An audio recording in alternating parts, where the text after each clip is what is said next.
یہ ایک بڑا مہم سوال ہے کہ جب کلاس میں آئیں تو تکریم اور احترام میں کھڑا ہونا چاہیے یا نہیں۔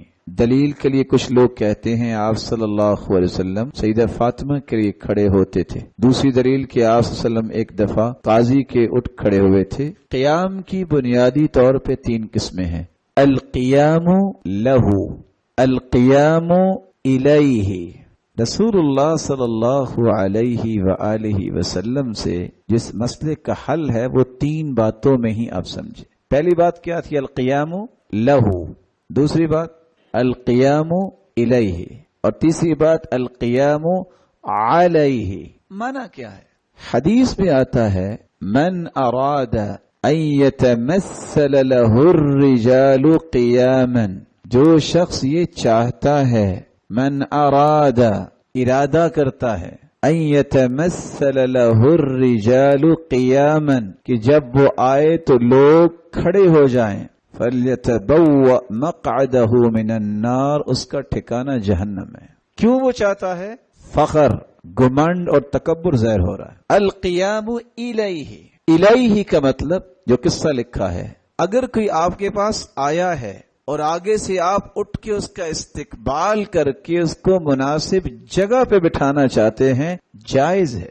سیدنا سعد رضی اللہ تعالیٰ عنہ گدھے پہ سوار تھے اور ان کو تیر لگا ہوا تھا، وہ اتر نہیں سکتے تھے، تو آپ نے خود فرمایا قوموا الی سیدکم، کھڑے ہو جاؤ اپنے سردار کی طرف اور اس کو جلدی سے اتار کے مناسب جگہ پہ بیٹھاؤ۔ اسی طرح سیدہ فاطمہ رضی اللہ تعالی عنہا کے پاس جب اللہ کے رسول جایا کرتے تو فوراً کھڑی ہوتی اور آ کے آپ کا ہاتھ مبارک پکڑتی اور بوسہ دیتی اور اپنی چادر بچھا کے بٹھایا کرتی تھی، اور یہی کام رسول اللہ صلی اللہ علیہ وسلم اپنی بیٹی کے ساتھ کرتے تھے۔ القیام الیہ، یہ کیا ہے؟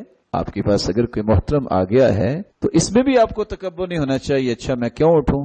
آپ اٹھ کے اس کو مناسب جگہ پہ بٹھائیں، عزت دیں، تکریم دیں، کیونکہ وہ نہیں چاہ رہا کہ آپ سارے کھڑے ہو جائیں۔ ایک ہے القیام علیہ، آپ صلی اللہ علیہ وسلم نے منع فرمایا لا تقوموا کما یقوم الاعاجم، جس طرح کافر اور عجمی لوگ کھڑے ہوتے ہیں تم اس طرح کھڑے نہ ہوا کرو۔ وہ کیسے کھڑے ہوتے؟ بادشاہ بیٹھا ہے، اس کے چاروں طرف لوگ کھڑے ہیں، حاشیہ، منع کر دیا، یہ ان کی نقالی ہے۔ تو تینوں مرحلے الگ ہیں۔ آپ کسی کو مناسب جگہ دینے کے لیے اٹھیں، عزت و تکریم دیں، ان کو بٹھائیں، جائز۔ آپ کی بیٹی ہے، آپ کا بیٹا ہے، آپ کے والد گرامی ہے، والد گرامی ہے، وہاں یہ نہیں ہے کہ یہاں تو حدیث میں آگے جہنم میں جائیں گے تو وہ آ بھی جائے تو ہم بیٹھے ہیں، یہ سمجھ ہونا ضروری ہے۔ وہاں کیوں منع کیا کہ کافروں کی طرح کیوں نہیں کھڑے ہونا کہ بادشاہ بیٹھا ہے اور باقی سارے کھڑے ہوئے ہیں؟ یہ ان کا طریقہ تھا اپنی عظمت کو بیان کرنے کا۔ شریعت نے منع کر دیا کہ مومن کے اندر تواضع ہوتی ہے، اور پہلی چیز کو منع کیوں کیا کہ اس کا ٹھکانہ جو ہے وہ اپنا ٹھکانہ جہنم میں بنا لے، کہ آپ صلی اللہ علیہ وسلم سے عظیم تو دنیا میں تھا ہی کوئی نہیں، لیکن آپ نے پابند نہیں کیا صحابہ کو، اور نہ ہی کوئی صحابی کھڑے ہوتے تھے، بلکہ آپ صلی اللہ علیہ وسلم جب بھی آتے صحابہ کرام تشریف فرما ہوتے۔ یہ اس بات کا تقاضا کیوں کر رہا ہے کہ جب میں آ جاؤں تو سب لوگ جو ہیں وہ کھڑے ہو جائیں؟ اگر یہ بات اس کے تکبر اور اس کی ہے تو اس کو واقعی اللہ سے ڈرنا چاہیے۔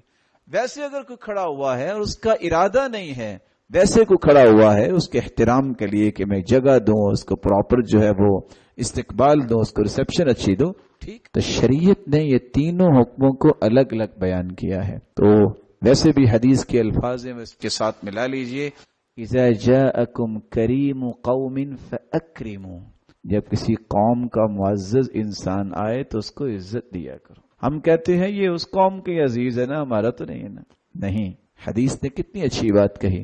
وہ شخص جو اللہ کے رسول صلی اللہ علیہ وسلم کو دیوانہ کہہ رہا تھا، شاعر تھا، اس نے آ کے پہلی بات یہ کہی اللہ کے رسول صلی اللہ علیہ وسلم سے کہ اگر آپ کو کسی مال کی ضرورت ہے تو بتائیں، ہم آپ کو مال دے دیتے ہیں، یہ آپ اللہ تعالیٰ کی دعوت اور ہمارے بتوں کی توہین کیوں کر رہے ہیں؟ پھر کہتا ہے اگر آپ کو کوئی یہ مسئلہ ہے نعوذ باللہ من ذالک، یہ کون بدتمیزی کر رہا ہے؟ کافر ہے۔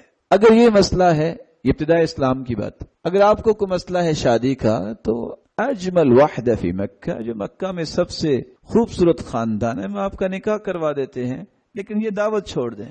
تیسری بات پھر کہی، اگر آپ کو کسی منصب کی ضرورت ہے تو آج کے بعد آپ کے حکم کے بغیر ہم کوئی فیصلہ ہی نہیں کریں گے، ہم آپ کو منصب بھی دینے کو تیار ہیں۔ لیکن بتوں کی توہین چھوڑ دیں۔ یہ آپ کیا کہتے ہیں لات منات عزا کچھ نہیں کر سکتے، صرف اللہ ہی کر سکتا ہے۔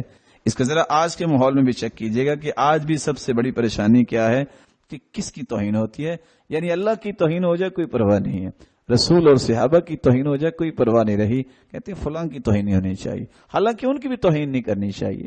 ہمارا تو موقف کیا ہے، کسی مسلمان کی توہین نہیں کی جائے۔ چوتھی بات اس نے جب کہہ دی، آپ اس کا وزن کیجئے، وَإِن كُنْتَ خِبِلْ نَعُوذُ بِاللَّهِ مِنْ ذَلِكَ، اگر آپ دیوانے ہیں اور آپ مجنون ہیں تو ہم آپ کا علاج بھی کروا سکتے۔ آپ صلی اللہ علیہ وسلم نے کیا فرمایا؟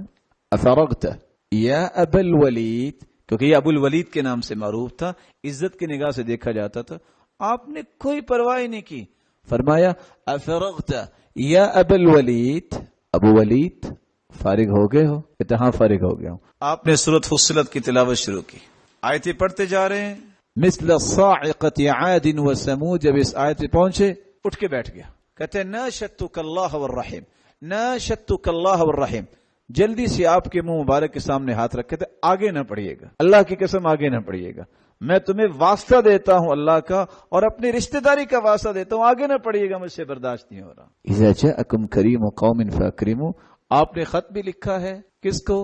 ہرقل کو خط لکھا ہے، روم کے بادشاہ کو لکھا ہے۔ آج ہم اس بات میں بہادری سمجھتے ہیں کہ ہم کہیں کہ یہ نعوذ باللہ ڈوگی ہے، یہ فلاں ہے۔ آپ نے کیا لکھا؟